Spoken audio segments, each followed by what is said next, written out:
మీ business ఏదైనా మీ ఊర్లో promotion చేయాలంటే అది సుమన్ టీవీతోనే సాధ్యం. ఇప్పుడే సంప్రదించండి. విశాఖపట్నంలో జరిగిన హృదయ విదారకర ఘటన అయితే ఇప్పుడు అందరినీ షాక్ గురిచేస్తుంది.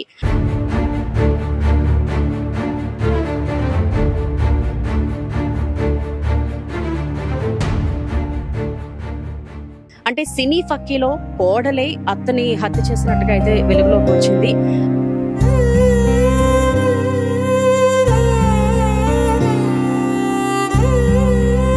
ఆవిడ 63 సంవత్సరాలు పెద్దవాడు కాబట్టి చనిపోయినారు.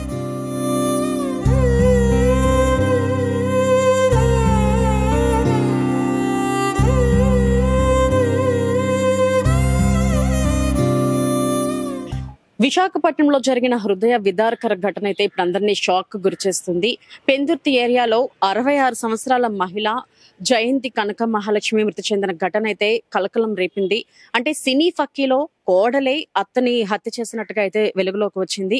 అసలు ఇది ఎలా జరిగింది, ఎప్పుడు జరిగింది, అసలు దీనికి చంపడానికి అంటే కోడలే అత్తగారిని చంపడానికి గల కారణాలు ఏంటి అన్నదైతే మన దగ్గర ఉన్నారు ఎస్ఐ గారు. ఆయనతో ఒకసారి మాట్లాడి క్లియర్ గా అడిగి తెలుసుకుందాం. సార్ అసలు చెప్పండి, అసలు ఫస్ట్ ఇది మీకు ఎలా ఇన్ఫర్మేషన్ వచ్చింది సార్? అంటే నిన్న మార్నింగ్ 9 గంటలకి మనకి ఆ ప్రాంతంలో మనకు ఒక ఫోన్ కాల్ వచ్చింది మేడం. ఈ పెందుర్తి వేపగుంట దగ్గర వర్షిణి అపార్ట్మెంట్లో ఫైర్ అవుతుందని చెప్పేసి మనకు ఫోన్ కాల్ వచ్చింది. వెళ్ళి చూడడం జరిగింది. చూస్తే ఇంట్లో ఫైర్ అవడం వాస్తవమే. అక్కడ ఒక ఆవిడ 63 సంవత్సరాలు పెద్దవాడు ఒక ఆవిడ చనిపోయి ఉన్నారు. కనుక్కుంటే జయంతి కనకమలక్ష్మి తెలిసింది. తర్వాత మనం ఎంక్వైరీ చేసాం. ఈ లోపు వాళ్ళ భర్త కూడా ఆ టైంలో బయట ఉన్నారు. ఈ మృతురాలు కొడుకు వచ్చేసి నా భార్య మా అమ్మని ఎలాగా చంపేసిందని చెప్పేసి మనకి రిపోర్ట్ ఇవ్వడం జరిగింది. దాని మీద మనం ఎఫ్ఐఆర్ చేసి దర్యాప్తు చేస్తాం. సార్ అసలు మీరు వెళ్ళినప్పటికీ ఆ సీన్ ఆఫ్ అఫెన్స్ లో ఎలాంటి సిచ్యువేషన్స్ అయితే మీరు చూసారు సార్? ఫైర్ అవుతుంది మేడం. ఆ ఫైర్ లో ఈవిడ కూడా అక్కడ చనిపోయి ఉన్నారు. పెద్దవాడు చనిపోయి ఉన్నారు ఇంట్లో. ఫైర్ డిపార్ట్మెంట్ వాళ్ళు వచ్చారు. పోలీసు కూడా వెళ్ళి కాలుతున్నారు ఆర్పి ఆపడం జరిగింది. అంటే ఇప్పుడు కోడలే అత్తని హత్య చేసిందని అయితే అంటున్నారు. ఇది కుటుంబ వివాదాల సార్, లేదనుకుంటే ఏదైనా ముందు ఏమైనా గొడవలు లాంటివి కానీ లేదంటే ఏదైనా ఉన్నదంటారు సార్? అంటే అత్త కోడలు ఒకే ఇంట్లో ఉంటారు మేడం. వాళ్ళకి ఎప్పటి నుంచో చిన్న చిన్న మనస్పర్ధలు ఉన్నాయట. అది మనసులో పెట్టుకుని ఆవిడ చేసింది. అంటే సార్ ఇప్పుడు ఈ సంఘటన జరిగినప్పుడు ఇంట్లో ఎంతమంది ఉన్నారు సార్? ఈ సంఘటన జరిగినప్పుడు చనిపోయిన ఆవిడ, కోడలకు తల్లి, 2 పిల్లలు ఉన్నారు. అత్త కోడలు 2 పిల్లలు ఉన్నారు. ఓకే, ఇంకా అత్తగారికి కాకుండా ఇంకెవరికైనా ఇంకేదైనా జరిగిందా సార్? ఆ పాప కూడా కొద్దిగా కాలింది మేడం. ఆవిడ ఒక ప్రైవేట్ హాస్పిటల్లో ట్రీట్మెంట్ తీసుకుంటాం. ఓకే, అత్తగారితో పాటు మనవరాలకు కూడా కొంచెం దెబ్బలు అయితే జరిగాయి. ఓకే, సో విన్నారు కదండి. ఫస్ట్ ఇది ఫైర్ యాక్సిడెంట్ గా పరిగణించబడిన తర్వాత భర్తకి అనుమానం వచ్చి ఇది ఉదయం జరిగినా కూడా ఫైర్ యాక్సిడెంట్, సాయంత్రం వెళ్ళి పోలీస్ స్టేషన్ కి భర్త వెళ్ళి కంప్లైంట్ ఇచ్చాడు. నా యొక్క భార్య మా అమ్మగారిని ఇలాగా చంపింది అన్న అనుమానాన్ని అయితే భర్త వ్యక్తపరిచినట్టయితే క్లియర్ గా తెలుస్తుంది.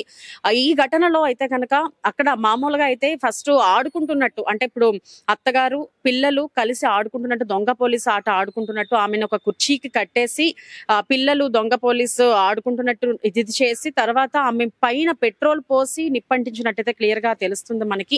ఇంకా పూర్తి వివరాలు అయితే క్లియర్ గా తెలియాల్సి ఉంది. ఈ ఘటనలో అత్తగారు చనిపోవడంతో పాటు మనవరాలు ఎవరైతే 8 సంవత్సరాల పాప, చిన్న పాప ఉంది, ఆ పాపకు కూడా స్వల్పంగా గాయాలైనట్టయితే తెలిసింది. ఆ పాప ప్రస్తుతానికైతే హాస్పిటల్లో చికిత్స పొందుతుంది. అసలు సమాజం అయితే ఎట్టిపోతుందో నిజంగానే అర్థం కాని పరిస్థితి. మొన్న వారం రోజుల వ్యవధిలోనే, అంటే నిజంగా విశాఖపట్నం ప్రశాంత నగరానికి మారిపోయారు.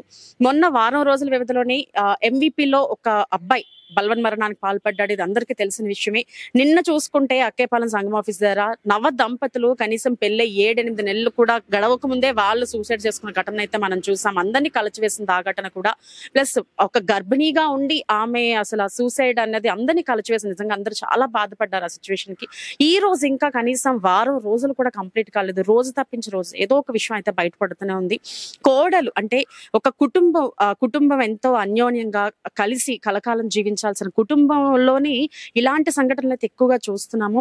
ఒక కోడలే అత్తగారిని హతమార్చిందంటే నిజంగా భయం ప్లస్ భయభ్రాంతులకు గురైన సంఘటనలు అయితే మనం రోజు రోజుకి చూస్తున్నాం. అసలు ఎట్టుపోతుంది అయితే అర్థం కావట్లేదు. అత్త కోడళ్ళు అంటే తల్లి కూతుళ్ళు మాదిరిగా ఉండాలి అన్నట్టయితే ఒకప్పుడైతే మనం వినేవాళ్ళం ఎక్కువగా. అత్త కోడలు కుటుంబ నేపథ్యం ఎక్కువగా గొడవలు జరిగేవని. బట్ కాలక్రమేణా అది మళ్ళీ కలిసిపోయేవారు. బట్ ఇప్పుడు అలా జరగటం లేదు. ఇప్పుడు ఏదైనా అయితే చంపడమో లేదంటే చావడమో లాంటి డెసిషన్స్ కి అయితే వెంటనే వచ్చేస్తున్నారు అందరూనా. అసలు ఇలాంటి సంఘటనలు అయితే గనక మళ్ళీ మన చుట్టుపక్కల ఎక్కడ కూడా జరగకూడదు, మళ్ళీ ఇలాంటి పునరావృతం కాకూడదని అందరితో పాటు మనం కూడా కోరుకుందాం. Stay tune to Suman TV.